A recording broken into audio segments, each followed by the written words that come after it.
Hello and welcome. I'm Simon Adam, host of Crazy Making. Today I speak with Joyce Tsui. Joyce is a nursing professor in the School of Community and Health Studies at Centennial College and a PhD candidate at York University in Toronto, Canada.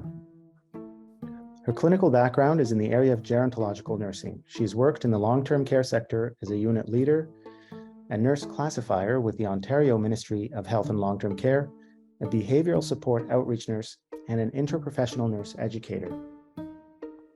Her current doctoral research examines the academic accommodation process in higher learning institutions while interrogating practices of the medicalization of mental health challenges. In other words, what Joyce's work will unearth is the ways in which college and university students become forced into medical categories and labels, primarily psychiatric, in order to be considered for academic accommodations in their respective school programs.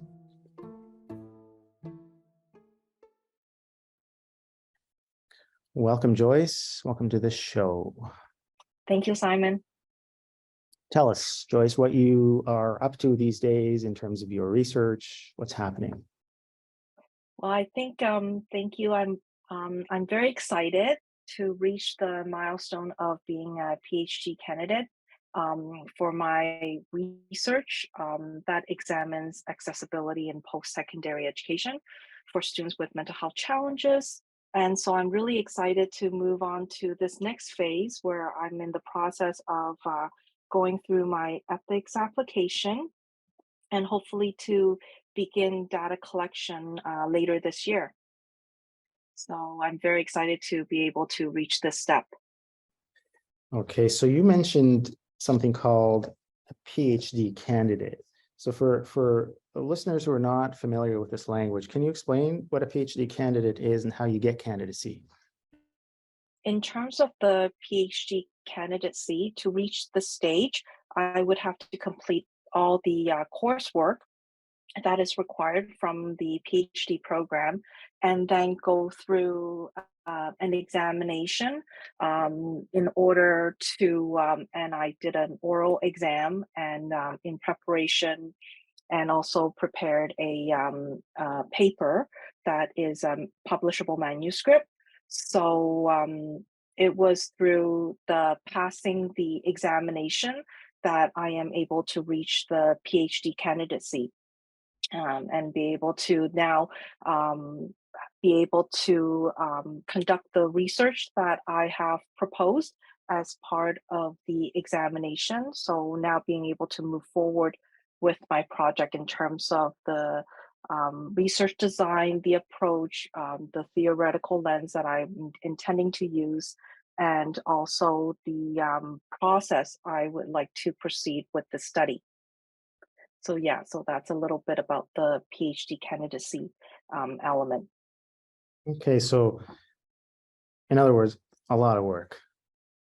Yes, so very happy to be able to reach this stage, but definitely a lot of work. Yeah, you mentioned something about a publishable paper. Can you talk a little bit about that paper and what it's about?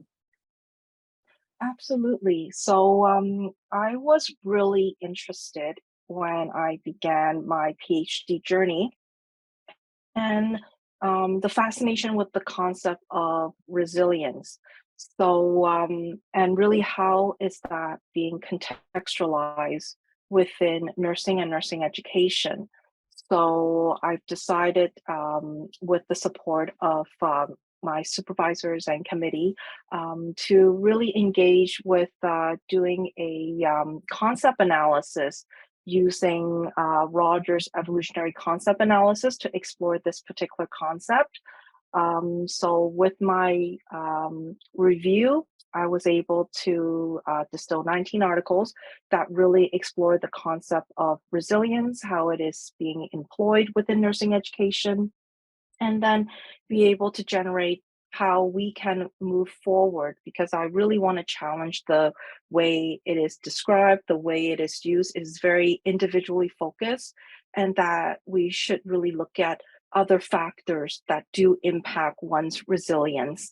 And so currently, I finished the manuscript and is currently under review right now. So I'm really excited to and look forward to be able to share this in a form of publication, and really advocate for more of an inclusive way when we look at resilience and how we can support it through in a multidimensional way, and really engage in how we can best support students within nursing education, and really challenge the use of just the use of relying on that individual resiliency, and really looking at some of the structural factors that might impact one's resiliency, and how we can address that and support the nursing student population. Yeah, very important work. You mentioned there's a bit of a problem with the way resilience is understood right now in the nursing literature, that it's a very individual-based framing, and we should probably look at more sort of structural sort of factors, if you will, structural factors that impact one's resilience. Can you, like, what are structural factors? Can you maybe help us understand what a structural factor is, or what examples of such structural factors might be that impact resilience? Absolutely. So I think that when we're looking at students' resilience, there are a lot of factors, for example, financial factors that might result in impacting one's resilience, or access to services. There are other things that are outside of the individual control. And some of the things that I could think of is during the pandemic, looking at internet use and issues, because we were all of a sudden pivot from a in-person learning environment to an online environment. And so in a family that normally would have one person on the internet, now is supporting multiple people that are using the internet. So how does that impact students' learning experience and access to education, access to lecture that is majority is used in an online platform? And then so when we look at all of these nuances and factors, so it's not just an individual's ability to cope in order to be successful within education, but also what are some of the other elements that are outside of the individual control that might impact one's resilience within the nursing program, and how can we look at ways to address some of these barriers? Because before the pandemic, student can access the internet at school, but during the pandemic, we are really reliant on our home use of internet, or the access to other resources as well. Having in some of the reports I read, having people that might have lost their jobs, for example, that are very reliant on the income that would be required to continue to engage with education, and how does that impact one's resilience? So these are just examples that resilience is impacted not just like in individual factors, but there are also social factors that impact that whole element that we see as resilience. And that's what I would mean by the structural factors that would impact one's resilience, and how we need to look at it from a broader perspective. Right. And just sort of staying with the problem of the individualization of resilience, what do you think are some consequences if we work with resilience as a sort of individualized notion? Well, I think that when we look at it through an individualized notion, then we just focus on the problem being on the person themselves. And there are structural barriers that would impede, that is out of the person's control. So I think that when we just focus on solving problems from individual to individual, we're really not benefiting the impact that might affect multiple peoples. So that in itself is problematic, that we need to really look at more broader perspective and broader strategies that sometimes is harder to measure, but sometimes it is important in order to support that resiliency concept that might impact more to certain groups, certain individual, and really looking at ways to broaden that up, and really not focus on that individual solution element. So looking at more of the broader changes that would open opportunities for everyone that might be impacted. So this is what I would believe to even for an example, one that I could think of is the internet for students that are living in Northern Ontario, right? So I know that through the pandemic, there's more push now to make sure that there is high speed internet that is available through Northern Ontario. That in itself is a structural element to really solve some of the things that are not just affecting when we're looking at localized individual issues, when we solve it through a more broader social issues that we are benefiting a more people that would otherwise be disadvantaged. So it sounds like if we were to sort of focus this idea of resiliency as located within the individual, as up to the individual or the responsibility of the individual alone, it's kind of sounds like what is otherwise known as victim blaming, right? That sort of idea of victim blaming. Exactly. Yeah, right. Yeah. Okay. Well, it's for sure, it's an interesting paper, Joyce. This is a small part of your PhD and not necessarily what your PhD research is about. It's just sort of one adjunct piece. Given that, are you able to sort of kind of just summarize or explain to us what exactly is your PhD dissertation research about? What are you looking to discover? Absolutely. So my PhD research project was really stemmed from an initial project that I did with my colleagues on looking at academic accommodation in post-secondary education. And through our qualitative study, one of the things, it revealed a lot of interesting information, but one of the things that revealed was students' experiences through the accommodation process and the necessity in order to receive additional resources and support and be able to apply for funding that students required to enter into the medical discourse, that they need to be diagnosed with a particular mental health problem in order to receive those support. And I recall one of our study participants talked about her barriers of going to a physician's office and sharing with the physician of their the barriers that they were encountering and sharing with them the symptoms of anxiety and being disregarded and saying that your anxiety is not severe enough and therefore I cannot provide that substantiating diagnosis.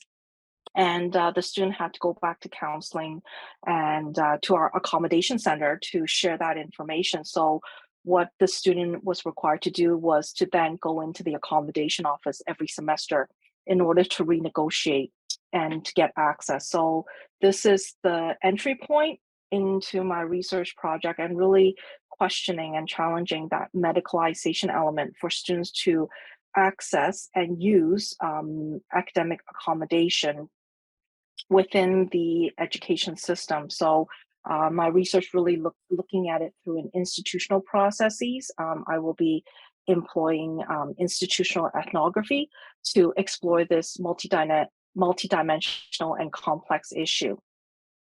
So yeah, so in a nutshell, this is kind of like my starting point into my doctoral dissertation research. Interesting. So if I could hazard to summarize that, you're looking to examine and really understand students' experiences, those enrolled in post-secondary programs and specifically nursing, as they go about getting accommodations and getting their accommodation requests applied so that they can so it can enhance their learning, or they can have sort of more equitable access to learning as they're going through their degrees, but also specifically with a critical look at how and why it is that certain experiences or certain, I guess, feelings, or what you call it, anxiety or whatever, have to be or become medicalized, or they have to be seen by a medical professional and sort of legitimized by a document, then they can be processed through the system, sort of looking at that critically as well. Yes, that's right. Interesting. It was compelling project. And where are you now with that? So right now I'm in the applying for ethics in order to conduct the study. And then I hope that I will be able to begin my data collection in the in later on this year. All right, great. Ethics. So yeah. So for our listeners who are not familiar with what that is, typically anybody conducting research that involves institutions, organizations, human participants, animals, biohazards, and all that sort of stuff must receive permission from the institutions that they are doing the research in and the institutions that house them. So that is a complicated application that the researcher has to put in, and make sure that certain safeguards are put in place to protect the participants of the study. That's kind of it, really, in a nutshell. Yeah, Great, thank you, thanks Simon. for that. Yeah, thanks, Joyce. That's interesting work you're doing, and it's certainly, as you said, it's complex and convoluted and complicated, and I wish you luck with that. And very important, of course. Thank you. My next question actually sort of has to do with looking at, I guess, in the context of your work, looking at the medicalization process itself. Maybe let's define what medicalization is to begin with. What is it? What is medicalization? So medicalization is a process where a person's experience has to be legitimized by a medical healthcare profession. So if someone's experienced depression, symptoms of depression, that in order to be identified, recognized, it needs to be substantiated by a healthcare provider in order to legitimize that particular experience. So yeah, and it turns out that it's really pushing or giving the process of giving a human problem to be really entering into our medical profession jurisdiction, which in itself is quite problematic because it's such a subjective element. And yeah, and this is something that is near and dear to my heart, that processes that that I find it very challenging to have to enter into that medical discourse in order for one to be legitimized and justified and validated. So yeah. Right.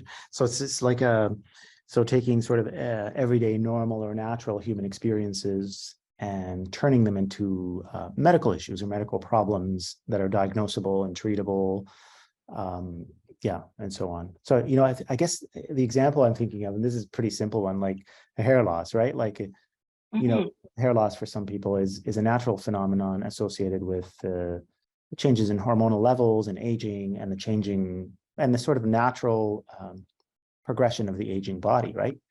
Yeah. And then when it gets picked up and becomes known as alopecia, you know, as its medical sort of concept, and then there is, you know, ready-made interventions in the form of medications and surgical procedures to quote unquote treat alopecia, this you know, a presumably natural phenomenon. That's kind of like really like a simple example of medicalization of something that's a natural, not necessarily subjective human experience. It's really quite objective because, you know, hair falls out and you could see it and you could feel it.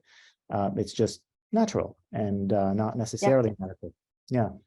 And that's part of the thing with mental health, right? And I think that what truly make this problematic is that without that diagnosis, without that being medicalized, that one is limited to what support or resources that one would have access to. And sometimes it's just seeing additional barriers one must go through in order to get that support. So this is where sometimes, in my experience with students, sometimes they don't want to enter into that being with that label, right? And looking at some of the stigma and the impacts. And sometimes I see really wonderful potential nursing students that are end up not getting the support that they need, and then leaving the program. And and that's the part where really motivated this area to really look into what are some of the barriers one might experience, and even just obtaining that accommodation, and also how does one able to use that accommodation, and what are some of the successes, and what are some of the barriers one might encounter with those processes within the program. It's Mhm. something that I'm really interested in looking at. So if we were to apply medicalization to mental health, it would be something like sort of everyday or sort of natural or expected feelings, emotions, experiences people have. For example, a student might be experiencing performance anxiety if they have to present a project in front of 120 students, and that sort of, it might be repetitive, it might be somewhat impeding to their social lives and their sort of academics. But there could be sort of very legitimate reasons for why certain people feel certain types of anxieties or sadnesses or depressions or whatever. But when some students require that extra support for them to reach that equitable level of learning within their institutions, have to be forced into these categories of disability or medicalization, or having to get legitimate paperwork documentation from a physician or a psychologist or a counselor to be able to be to ask for that sort of whatever it is, that sort of extra support, if you will. uh, Yeah, that's kind of that's what you're after. that's right. Yeah.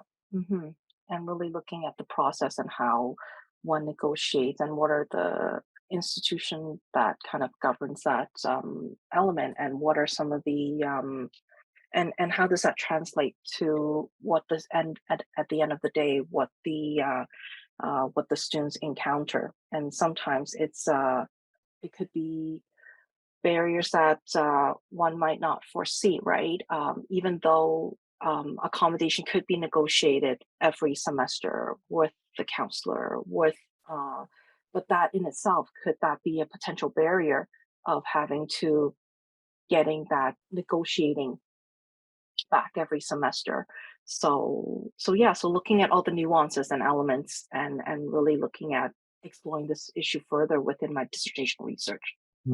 Yeah. And, just going back a little bit to sort of mental health, psychiatry, and psychiatric labels, I think, and I've heard it, kind of said both ways, right? Where some people do really want to seek a diagnosis so they can sort of put it to rest that what they're experiencing is actually something quote unquote legitimate, medical. There is an explanation for it. And others do quite the opposite. They kind of want to stay away from that sort of labeling, sort of being pegged into, a box or a category or a diagnosis, if you will.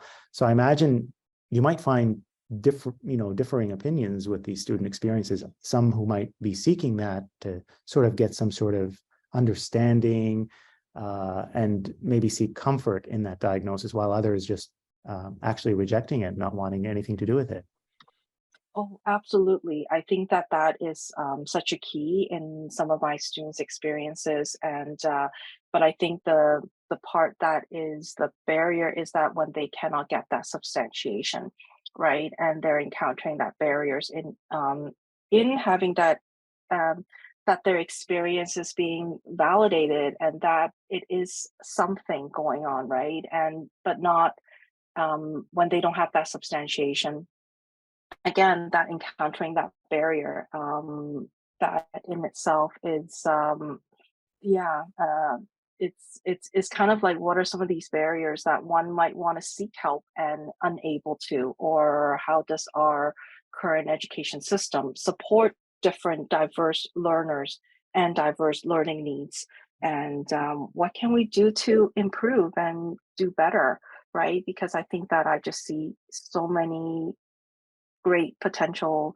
nursing students, and really what are the some of the ways that we could continue to enhance and continue to improve our education system, so that we can support that diverse workforce and be able to support all learners' needs within the nursing program.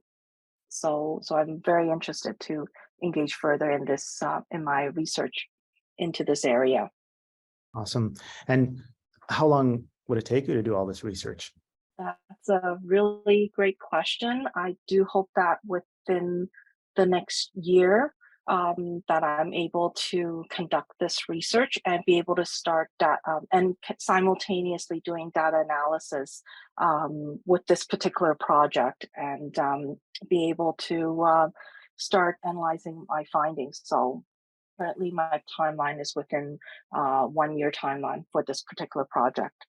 Great. Sounds good. So maybe we can invite you back on the show in about a year and ask you about your findings and the implications of your findings. That'd be interesting. Absolutely, I would be honored to do that. Joyce, if you know you're, it sounds like the primary people you're going to be working with this research is students in a college and a university. If you were to speak to them now or give them any sort of advice emerging out of your research, what would it be? I wanted to give the advice that do seek out, do reach out to for support.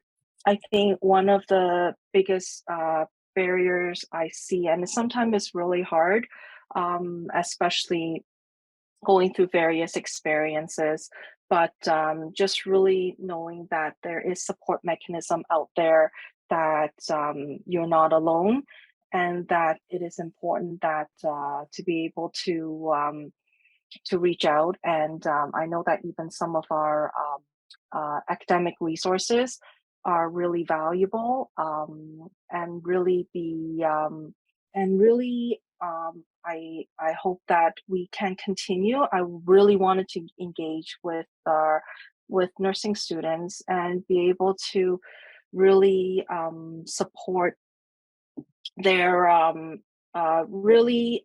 I think it is important with my research.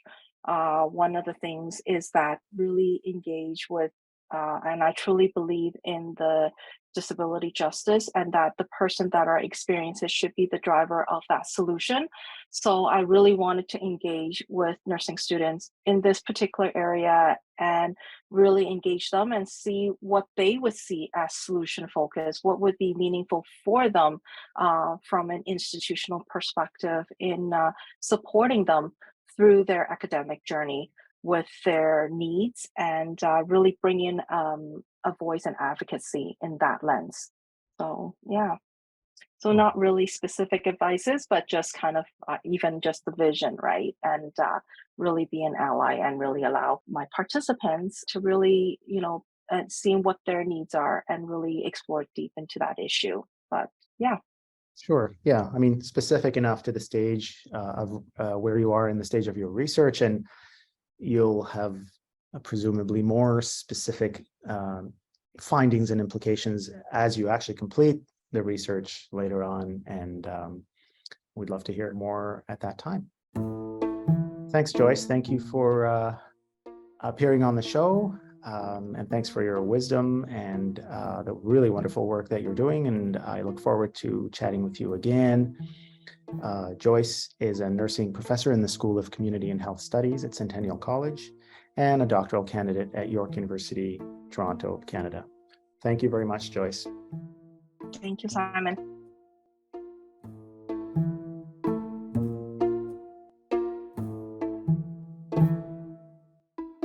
Subscribe and listen to us wherever you get your podcasts. Reach out to us by email at crazymaking@yorku.ca.